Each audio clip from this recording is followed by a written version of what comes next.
Адам үрөйүн учурган окуя бүгүн таңкы саат 7 чамасында Бишкек шаарынын Салиев көчөсүндө болгон. 9 ай көтөрүп жүргөн белгисиз жаран баласын көчөгө таштап кеткен. Жолдон өтүп бара жаткан жаш өспүрүм кыз ымыркайдын тирүү экенин көрүп, үйүнө алып барып милицияга кабар берген. Ымыркайды таап алган Нурзаданын айтымында ымыркай жашыл ящикке салынып, абалы оор болгон. Апамдын жумушуна баратканмын саат 6:30. 6:30 шашып келе жатсам, ушул жерде бир эже менен бир байке, дворник байке. Бул жерде бир ящикте турган бир наристени карап атыптыр да.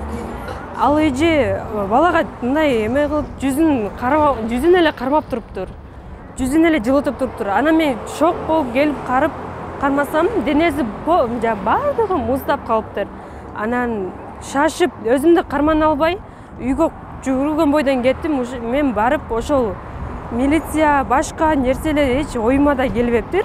Анан мен барып чуркап барып апама айттым. Апа, үйгө ушундай, мен жолдон ушундай бала таап алдым. Апа, үйгө киргизип келдим. Сиз барыңчы десем, апам чуркаган бойдон келди.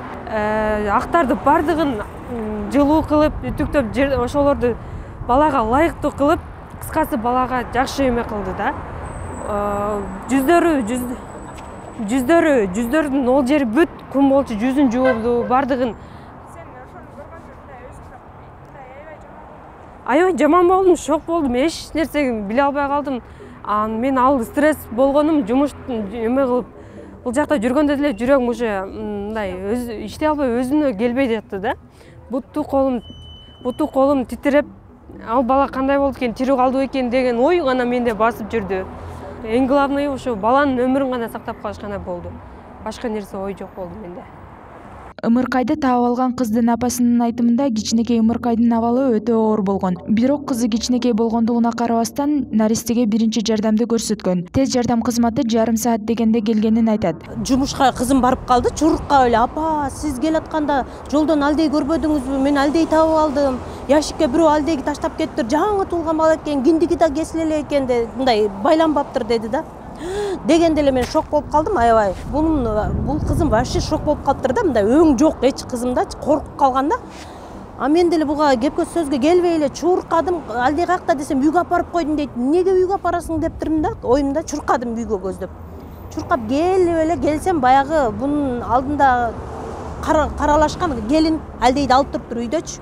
Алып турган экен, анан мен эме кылдым. Ушул жерде турган экен, менин кызым келгичекти ала бетинен сылап алдейди. Анан бул ушинтип эч ким киргизбейт, буну алдей таштап кетиптир дейт аткан экен. Ал анын деле сөзүн укпай эле бул көтөрүп үйгө жөнөптүр. Мен эмне жерде үйүм, азыр үйгө апарып тирүү экен, муну жылытыш керек деп элечи. Бул айтат, кийин мен урушуп атпаймынбы? Билсе эми бизге проблема ашырдың, сен эмне кыласың, минтесиң десем, апа мен тирүү жанды кантип таштайм, тоңуп калыптыр. Мен милиция силсаңыз оюма келген жок, мен тирүү алып калыш керек болду баланы деп атпайбы? Деп ошентип ыйла берди бул мага. Көрсө коркуп калыптыр да. Анан мен коем, муну өзүн успокоить этип алсын деп, мен бияка аял кармап туруптур. Мен минтип караганда баягы алдейдин тирүү экенин көргөндө менин дагы эмем башкача болуп кетти да. Өзүмчө мындай балага деген эмем жылып кетти дагы. Сразу эле үтүк эмелерди алып, шейшептерди айырып, баягы баланы жылытыш керек болду. Аңгыча эмелер келип калды. Скорый келип калды, алар дагы көрүп эле тирүү экен, укол дешип калды. Анан шейшептерди айырып, ороп, ушинтип жардам көргөздүк да алдейгечи. Ыйлады, кадимкидей ыйлап калды. Анан колдору менен сылап, ооздорун арчып, көк чыгып калыптыр. Уже алдей өтөйүн деп калыптыр да. Көк чыгып, уже акырын ыйлап калган экен. Биз жылытып, эмелер менен жылыткандан кийин анан анча көбүрөөк ыйлап калды да. Анан кийин оозуна шприц менен тамчылатып суу куйдук. Анан кийин дагы метип калды, аңгычакты милициялар келе баштады, үйгө кирип, бири чыгып атат, сурап атат. Мен жумушка шашып барайын десем, жок, токтоп тургула деди. Анан эмеме чалып коюп, бир аз турдум. Анан бизди сурады, бул кызымды сурады, жолдошумду сурады, ошентип анан кийин немени скорый алып кетти да, алдейди, домалетке өткөрөбүз деп. Ымыркай балдарды жана үй бүлөнү адистештирүү борборуна жеткирилген. Дарыгерлердин айтымында кыздын абалы туруктуу. Бүгүн 19 мартта эртең менен 8:30 тез жардам аркылуу биз Ымыркай кызды кабыл алганбыз. Келгенде абалы өтө оор болчу. баланы карап, салмагы 3 кило 400, росту 52 сантиметр болчу. Дем алганына кыйналып, абдан үшүп калыптыр, көгөргөн бала болчу. Анан мындай общее состояниясы начар болчу. Биринчи жардамды көрсөттүк.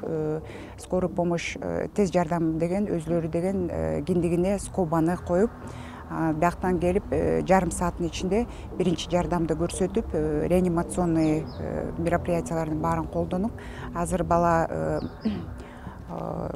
мындай абалы уже туруктуу болуп, бала азыр изолятордо, азыр деген смесь берип, аякта изолятордо биздин медсестралар бар, ошолор баланы карап, жарым саат сайын абалын температурасын ченеп, киндигин обработка кылып, сууга түшүрүп, баланын состояниясы азыр стабилдүү. Ымыркай ташталган жерге жакын жашаган үйдүн тургундары буга чейин ал жерде боюнда бар эч кимди көрбөгөндүгүн айтышууда. Мындан улам Күкүгене башка жактан келип, эл азыраак чирдеп, ушул жерге таштап из жашырып кетти го деген божомолдор бар. Ал эми ушул окуя боюнча Свердлов райондук ички иштер башкармалыгында кайрылганыбызда ишти тергөөгө алган Назгүлбек Турсунова бул иш боюнча жооп берүүдөн баш тартты.